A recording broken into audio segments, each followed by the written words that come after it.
not paying off in gold, because McFadden clearly sits here and shows you and tells you in the congressional records, if we are dealing with foreign nations, we have to use gold bullion. The United States hasn't used gold bullion in I don't know how many years. They are passing off Federal Reserve notes. Those Federal Reserve notes is the credit line of the people of the United States. That's what these congressional records get into. It clearly shows that the people of the United States is the credit line for the entire world. Because any time the United States hands out Federal Reserve notes, then they are basing it on the credit of this people, of this country. This is part of the bankruptcy. This is what you need to start understanding. This is how simple this thing is. Because it's like you putting your money, taking your gold, and you giving it to a bank, and then that bank turns around and it hands off to the Federal Reserve. You were not aware that they handed your gold off to the Federal Reserve. So you walk into the bank and you sit down and say, okay, I come in, I need to get some money out of my account. And what they hand you is Federal Reserve notes. No. I put gold in this bank.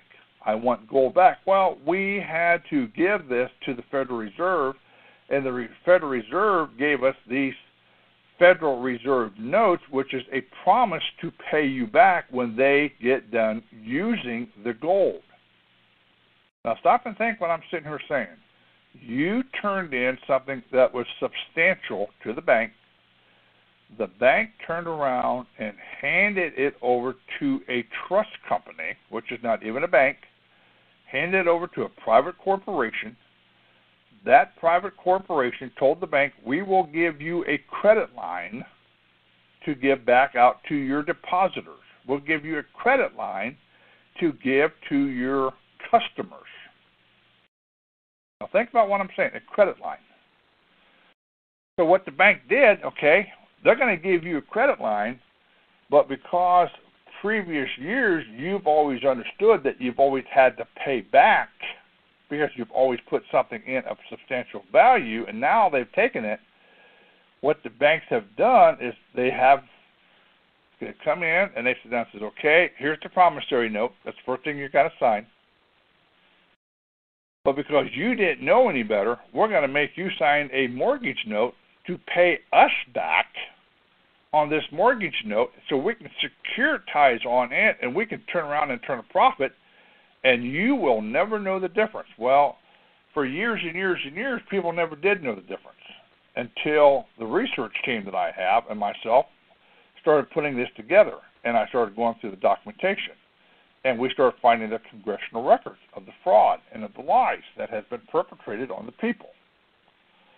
So when you're dealing with the banks or a Visa card, or you're dealing with any type of credit line for any type of loan, whether it's a car loan, credit line for Visa, Sears, Pennies, gas, food, that credit line is the fact that there is no money.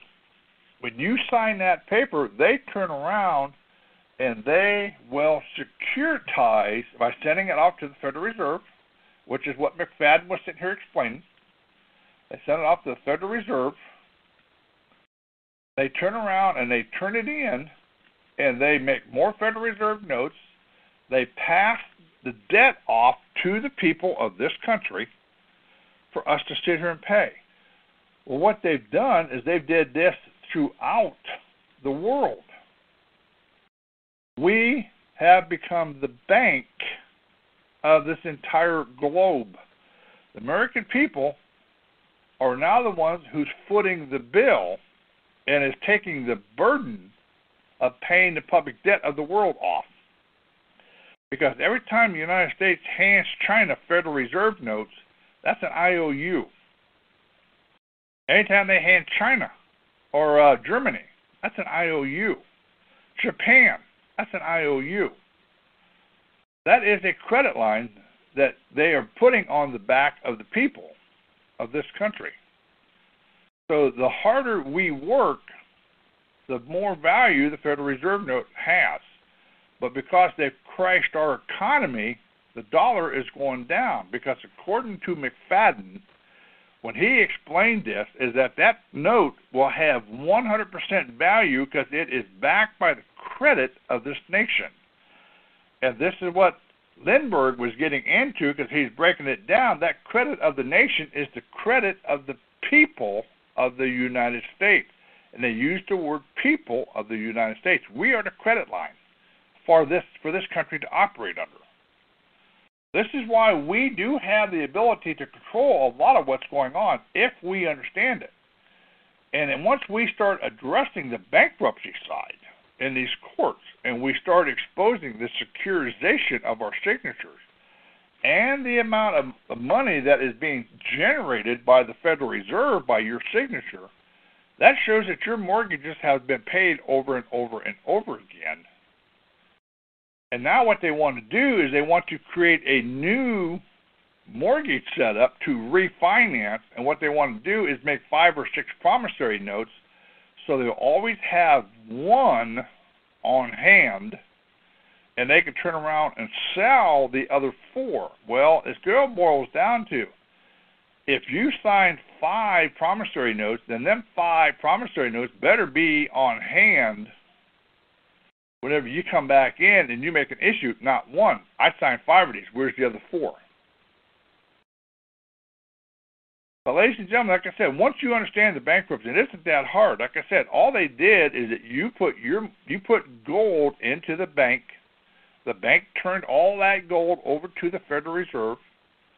The Federal Reserve then issued credit to the bank that you're dealing with. So when you come in, they issued you credit back what they promised to pay. And that's how simple this thing is. It's not this complicated. That's why these congressional records that we got our hands on is so valuable, because they actually lay it down to that point. It's just that simple. It's just that easy to understand. We have complicated this because we was led to believe that it's a lot more complex than this, and it really truly is not, because once you read the 1933 congressional records and 32 and 1917 records on this, and you start going through this, you're going to sit down and say, oh my God, we have been swindled to the biggest part. And see, this bankruptcy plays in every aspect of our life, not only in mortgages for loans and stuff, but in the courts on all traffics, because again, they need your signature. This is where the birth certificate come in. Because when they did the 1933 H.R. 1491, that Public Law 1, 48 Stat C1, and they tied in the Trading with the Enemy Act under 49 Stat, that H.R. 4960 under Public Law 73-10, 40 Stat 411. In 1940 is when they passed the Alien Registration Act. Alien Registration. Title 50, Chapter 2, Alien Residence. See the connection?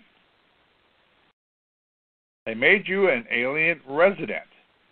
In 1940, they passed the Alien Registration Act. That's under Title 8, 1304. Go back and read it. It shows where this birth certificate comes in. It shows where the footprint comes in. Actually, it calls it fingerprint, but it calls for an ink print. It calls for a Social Security number. Now remember, 1933 is when the Social Security Act got passed. That's when everybody got a number. So all of this is interlocked with one another. All of it's intertwined with one another. This is the fraud that they perpetrated on the people. This is how they did it. It really isn't that hard to understand. Like I said, once you read the congressional records on how and what they argued on the floor of Congress, what McFadden was arguing and what Lindbergh was arguing, it isn't that hard to understand how they did this. It is the fact that they swindled the people because, like I said, prior to 1933, it was an understanding whenever you deposited gold into the bank and you bought something, you had to pay it in gold. You had to pay back what you borrowed. Okay? The point being of it is, when they sit here and destroy the economy under the state of emergency, and we're always under a state of emergency, every 2 years they declare a state of emergency. Every 2 years. Think about it. We're under all kinds of different wars. We're under border wars. We got drug wars. We got domestic terrorism. We have TSA right now sitting on the borders of the states and the way stations. Now, think about where the way stations are at. They're at every border coming in into each state. So now we have a guard that you have to pass through in order to enter into any state in this country. You've now got a checkpoint you have to check into. We are under a state of emergency. We need to push this in these courtrooms. We need to push this with what we are doing. We need to get the people educated to this level. So everything that you're dealing with, from the courts to the mortgages, all falls under this state of emergency. It all falls back under the bankruptcy. It all goes back under, they have to have your signature in order to securitize. If they didn't need the living man, they could do it without us, but they have to bring in the living man to get you to sign your name in real life for them to go back and securitize out of your account. That's why they have to have you. Otherwise, they wouldn't need you. This isn't going to be a very long show here. All I'm doing is just doing a very short basic 101 on the bankruptcy of how simple this thing breaks down and how they've done it. Like I said, you put real money in, the bank turned around and handed it over in the Federal Reserve, turned around and gave them Federal Reserve notes, which is nothing more than a promise to pay them back because they were using it. This is like you handed me money and me giving it off to somebody else. You're going to come to me and say, hey, Rod, I gave you $1 million. I want my money back. Well, what I can do is let me give you a credit line. Here, you take these notes, you go buy, and I'll make it good later. And that's what they're doing. But they haven't never made it good. They have no intentions of making it good. Not until we wake up and start exposing this stuff. And that's what we're trying to do here on AIB Radio. We're trying to get people to understand the fraud of this aspect. That's the same thing with what I just talked here earlier today about the Department of Transportation. The fraud that is being done, coming in and going after the driver's license, has nothing to do with being sovereign. What it has everything to do with is the agreement that the governor made with the federal government in order to accept the driver's license under this bankruptcy clause. Like I said, once you understand the bankruptcy, you can understand everything else that's going on here and how they're hammering us, and it's going to be a lot easier for you to come back and fight these people. And we are going to have to be the enforcement on all of this. Once we start pushing it, and then the upper echelon will look and start backing us because we're going to start exposing too much corruption. So for that, I hope this was a brief enough and understanding enough under the bankruptcy to give you a better concept. But get into the archives on AIB Radio. We get into more depth, more detail. But right now we got newcomers, and to get into that depth, I've been told it is overwhelming them. So I'm trying to break this thing into something basic 101 for an understanding. So for that, I want to thank you. Good night, and we'll see you here on Friday night's show with Raja and some updates of what he's doing, and some new people coming in from Washington, D.C., so we can break this thing down with them so they can have a better understanding also. Thank you. Is this really America? Where did America go? People, this is what we're sitting down saying.